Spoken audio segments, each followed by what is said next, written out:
Cheerio. Dobrodošli u našu najavu za Silverstone. Dobrodošli. Kultna F1 utrka.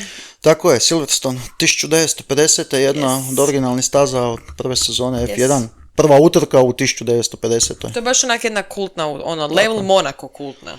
Da, Monaco, Spa, Silverstone, Monza. To je to, da, Monza, da, to je taj dio. To je to. Sad smo baš komentirali, prošlogodišnji pobjednik je bio, znači raspored koji bi ti potpisao da to opet bude tako, a ne bi? Pa ne bi, što bi potpisao, da. Ja bi potpisala da bude isti raspored. Ferrarija i Max Verstappen, u principu kako se prošla utrka dogodila, to je raspored. Prošle godine je bio raspored sljedeći, pobjedio Verstappen, obvi. Drugi bio Norris, treći Hamilton, četvrti Piastri, peti Russell. Tako je. I šesti Perez. Doslovno bi potpisala da bude isti ovakav raspored sad za Silverstone. Ja ne bi. Ti ne bi, zato što su Leclerc i Sainz bili 9 i 10, tako da... Nikako. Da, nadamo se da to s Ferrarijem će se malo ubrzat. Sad smo nešto čitali da bi moglo biti... najava da tek se nada da će Ferrari bounce back u Hungary. Mađarskoj, što nije... Mislim, realno nije tak daleko, to je 19.7. Znači, ok, nama je rupa, ali opet horrible, svi nezadovoljni. Ok, idemo redom, circuit. Znači, ono što smo htjeli reći da ovaj vikend je sve kasnije od tradicionalne utrke, znači utrka će startati u 4, a ne u 3. Srednje evropskog vremena, rekli. Yes, starta njima u 3, a nama će biti u 4. I kvali će isto biti u 4, umjesto, ajmo reći, nekakvih standardnih 2, 3, sad je to već podnormalno. 52 kruga? 52 kruga. 18 zavova. Tako je. Imaš li nešto specijalno za izvojiti? Fenomenalna staza, fenomenalni zavoj, kompleks Kops, Chapel, znači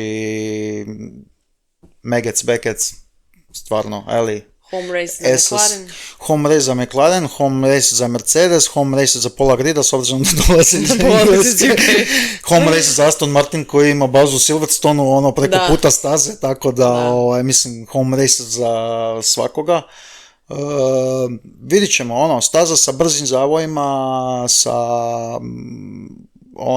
dinamičnom vožnjom, nema nekakvih velikih promjena u, rekli mi, nadmorskoj visini ili to ko što smo imali tipa sad na prošloj, ali vidit ćemo. Meni je fora kada im boli da ide uzvrdom, meni je to jako pa mislim, fora, mislim, jedna nizozemska, roller coaster, imaš jedan roller coaster, ali isto tako. Da. Ali drugčija, ali isto famozna, isto legendarna i meni jedna od dražih, definitivno.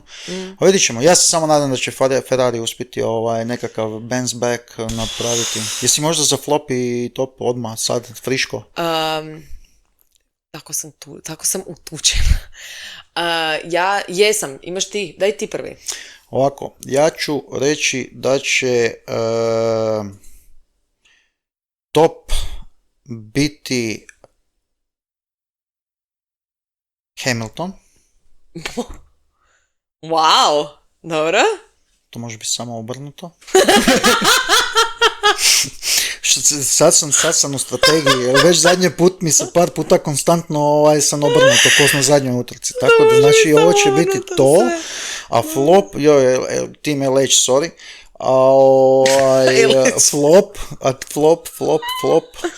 flop će biti Albon.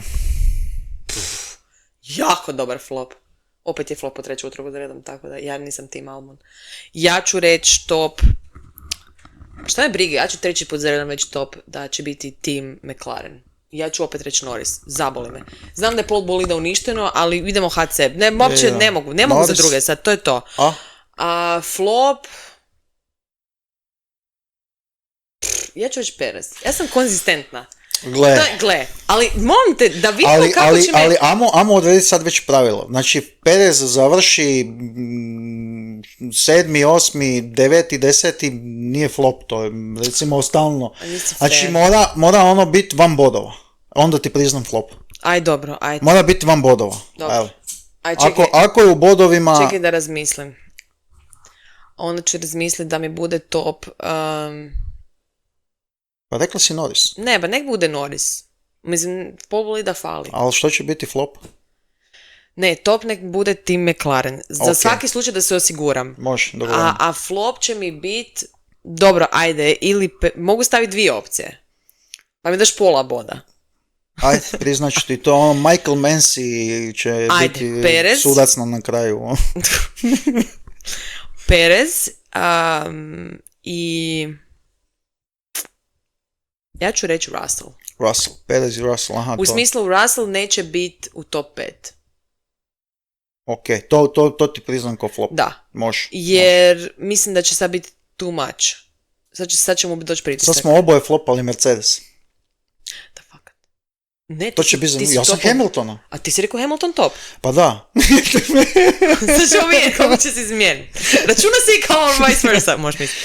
Ne, Albon Ice Reported, to mi je okej. To mi je okej. Slažem se za to reći. Uglavnom, to bi bila neka naša najava, Silverstone. Zaboravili smo reći, ne čekaj, we have newcomers za free practice. Aha, da. Colapinto nam vozi za Williamsa umjesto Sargenta. Prvi slobodan trening. Oli nam se vraća. I Oli nam se vraća u Haas. Sad će biti baš u Haasu. Za free practice 1 će biti u Haasu, a sad ne znam si ti čuo za Ferrari, mislim će biti za Ferrari isto. Za Ferrari će biti kasnije u sezoni još. Ima 6 slobodnih treninga će voziti ove sezone. Top. Što za Haas, što za Ferrari. Top, to su naši dečki za iduću sezonu, tako da get to know them. Možda napravimo mali shorts o njima. A morat ćemo F2 obraditi. Doćemo do toga. Može? Može, super. Bye!